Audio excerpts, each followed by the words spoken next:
श्रीगणेशाय नमः। वागर्थाविव सम्पृक्तौ वागर्थप्रतिपत्तये जगतः पितरौ वन्दे पार्वती परमेश्वरौ। श्रीमद्भागवत महापुराण एकादश स्कंध नवम अध्याय अवधूतोपाख्यान। कुरर से लेकर भृंगी तक 7 गुरुओं की कथा। ओम नमो भगवते वासुदेवाय। ब्राह्मण उवाच परिग्रहो हि दुःखाय यद् यत् प्रियतमं नृणाम् अनन्तं सुखमाप्नोति तद्विद्वान् यस्त्वकिञ्चनः। सामिषं कुररं जघनुर्बलिनो ये निरामिषाः तदामिषं परित्यज्य ससुखं समविन्दत। अवधूत दत्तात्रेय जी ने कहा, राजन, मनुष्यों को जो वस्तुएं अत्यंत प्रिय लगती हैं उन्हें इकट्ठा करना ही उनके दुख का कारण है। जो बुद्धिमान पुरुष यह बात समझकर अकिंचन भाव से रहता है, शरीर की तो बात ही अलग, मन से भी किसी वस्तु का संग्रह नहीं करता, उसे अनंत सुख स्वरूप परमात्मा की प्राप्ति होती है। एक कुरर पक्षी अपनी चोंच में मांस का टुकड़ा लिए हुए था। उस समय दूसरे बलवान पक्षी जिनके पास मांस नहीं था, उससे छीनने के लिए उसे घेर कर चोंचें मारने लगे। जब कुरर पक्षी ने अपनी चोंच से मांस का टुकड़ा फेंक दिया तब उसे सुख मिला। मुझे मान या अपमान का कोई ध्यान नहीं है और घर एवं परिवार वालों को जो चिंता होती है वह मुझे नहीं है।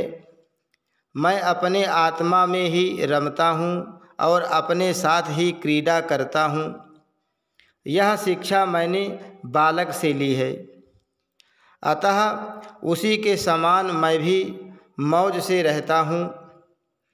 इस जगत में 2 ही प्रकार के व्यक्ति निश्चिंत और परमानंद में मग्न रहते हैं। एक तो भोला भाला निश्चेष्ट नन्हा सा बालक, और दूसरा वह पुरुष जो गुणातीत हो गया हो।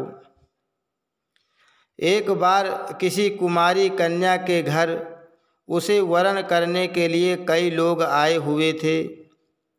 उस दिन उसके घर के लोग कहीं बाहर गए हुए थे, इसलिए उसने स्वयं ही उनका आतिथ्य सत्कार किया। राजन, उनको भोजन कराने के लिए वह घर के भीतर एकांत में धान कूटने लगी। उस समय उसकी कलाई में पड़ी शंख की चूड़ियाँ जोर जोर से बज रही थी।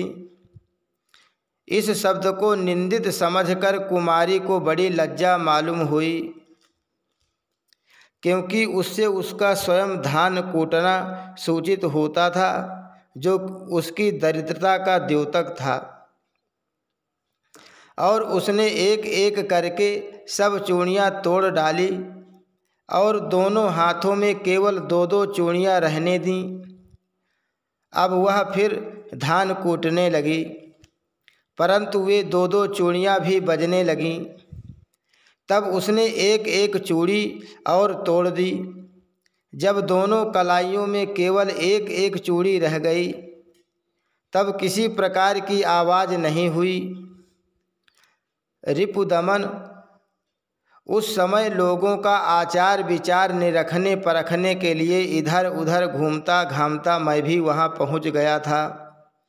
मैंने उससे यह शिक्षा ग्रहण की कि जब बहुत लोग एक साथ रहते हैं तब कलह होता है, और दो आदमी साथ रहते हैं तब भी बातचीत तो होती ही है। इसलिए कुमारी कन्या की चूड़ी के समान अकेले ही विचरना चाहिए। राजन, मैंने बाण बनाने वाले से यह सीखा है कि आसन और श्वास को जीतकर वैराग्य और अभ्यास के द्वारा अपने मन को वश में कर ले और फिर बड़ी सावधानी के साथ उसे एक लक्ष्य में लगा दे। जब परमानंद स्वरूप परमात्मा में मन स्थिर हो जाता है तब वह धीरे धीरे कर्म वासनाओं की धूल को धो बहाता है। सत्वगुण की वृद्धि से रजोगुणी और तमोगुणी वृत्तियों का त्याग करके मन वैसे ही शांत हो जाता है जैसे ईंधन के बिना अग्नि। इस प्रकार जिसका चित्त अपने आत्मा में ही स्थिर निरुद्ध हो जाता है उसे बाहर भीतर कहीं किसी पदार्थ का भान नहीं होता। मैंने देखा था कि एक बाण बनाने वाला कारीगर बाण बनाने में इतना तन्मय हो रहा था कि उसके पास से ही दल बल के साथ राजा की सवारी निकल गई और उसे पता तक नहीं चला। राजन, मैंने सांप से यह शिक्षा ग्रहण की है कि सन्यासी को सर्प की भांति अकेले ही विचरण करना चाहिए। उसे मंडली नहीं बांधनी चाहिए, मठ तो बनाना ही नहीं चाहिए। वह एक स्थान में न रहे, प्रमाद न करे, गुहा आदि में पड़ा रहे, बाहरी आचारों से पहचाना न जाए, किसी से सहायता न ले और बहुत कम बोले। इस अनित्य शरीर के लिए घर बनाने के बखेड़े में पड़ना व्यर्थ और दुख की जड़ है। सांप दूसरों के बनाए घर में घुसकर बड़े आराम से अपना समय काटता है। अब मकड़ी से ली हुई शिक्षा सुनो। सबके प्रकाशक और अंतर्यामी सर्वशक्तिमान भगवान ने पूर्व कल्प में बिना किसी अन्य सहायक के अपनी ही माया से रचे हुए जगत को कल्प के अंत में प्रलय काल उपस्थित होने पर काल शक्ति के द्वारा नष्ट कर दिया। उसे अपने में लीन कर लिया और सजातीय विजातीय तथा स्वगत भेद से शून्य अकेले ही शेष रह गए। वे सबके अधिष्ठान हैं, सबके आश्रय हैं, परंतु स्वयं अपने आश्रय अपने ही आधार से रहते हैं।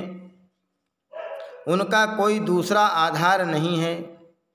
वे प्रकृति और पुरुष दोनों के नियामक, कार्य और कारणात्मक जगत के आदि कारण परमात्मा अपनी शक्ति काल के प्रभाव से सत्व रज आदि समस्त शक्तियों को साम्यावस्था में पहुंचा देते हैं और स्वयं कैवल्य रूप से एक और अद्वितीय रूप से विराजमान रहते हैं। वे केवल अनुभव स्वरूप और आनंद घन मात्र हैं। किसी भी प्रकार की उपाधि का उनसे संबंध नहीं है। वे ही प्रभु केवल अपनी शक्ति काल के द्वारा अपनी त्रिगुणमयी माया को क्षुब्ध करते हैं और उससे पहले क्रिया शक्ति प्रधान सूत्र महत तत्व की रचना करते हैं। यह सूत्र रूप महत तत्व ही तीनों गुणों की पहली अभिव्यक्ति है। वही सब प्रकार की सृष्टि का मूल कारण है। उसी में यह सारा विश्व सूत में ताने बाने की तरह ओतप्रोत है और इसी के कारण जीव को जन्म मृत्यु के चक्कर में पड़ना पड़ता है। जैसे मकड़ी अपने हृदय से मुंह के द्वारा जाला फैलाती है, उसी में विहार करती है और फिर उसे निगल जाती है। वैसे ही परमेश्वर भी इस जगत को अपने में से उत्पन्न करते हैं, उसमें जीव रूप से विहार करते हैं और फिर उसे अपने में लीन कर लेते हैं।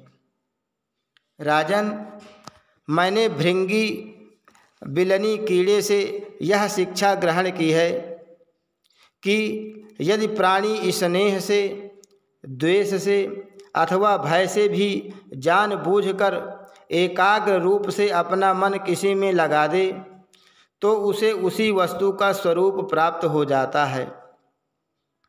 राजन, जैसे भृंगी एक कीड़े को ले जाकर दीवार पर अपने रहने की जगह बंद कर देता है और वह कीड़ा भय से उसी का चिंतन करते करते अपने पहले शरीर का त्याग किए बिना ही उसी शरीर से तद्रूप हो जाता है। जब उसी शरीर से चिंतन किए रूप की प्राप्ति हो जाती है तब दूसरे शरीर से तो कहना ही क्या है।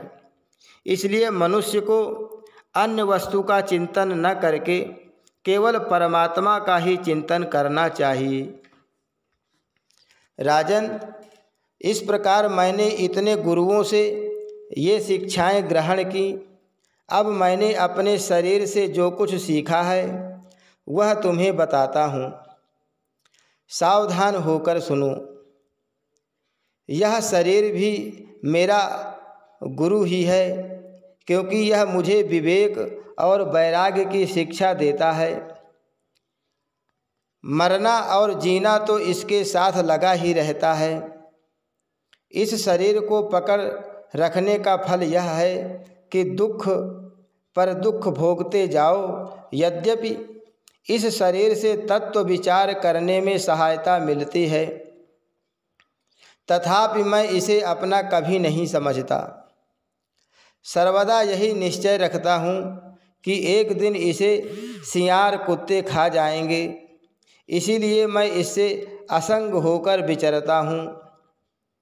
जीव जिस शरीर का प्रिय करने के लिए ही अनेक प्रकार की कामनाएं और कर्म करता है तथा स्त्री, पुत्र, धन, दौलत आदि, हाथी, घोड़े, नौकर, चाकर, घर द्वार और भाई बंधुओं का विस्तार करते हुए उनके पालन पोषण में लगा रहता है, बड़ी बड़ी कठिनाइयां सहकर धन संचय करता है।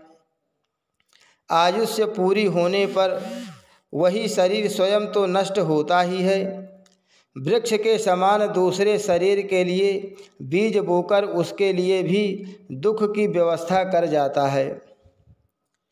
जैसे बहुत सी सौतें अपने एक पति को अपनी अपनी ओर खींचती हैं, वैसे ही जीव को जीभ एक ओर स्वादिष्ट पदार्थों की ओर खींचती है तो प्यास दूसरी ओर जल की ओर, जननेंद्रिय एक ओर स्त्री संभोग की ओर ले जाना चाहती है तो त्वचा, पेट और कान दूसरी ओर कोमल स्पर्श, भोजन और मधुर शब्द की ओर खींचने लगते हैं।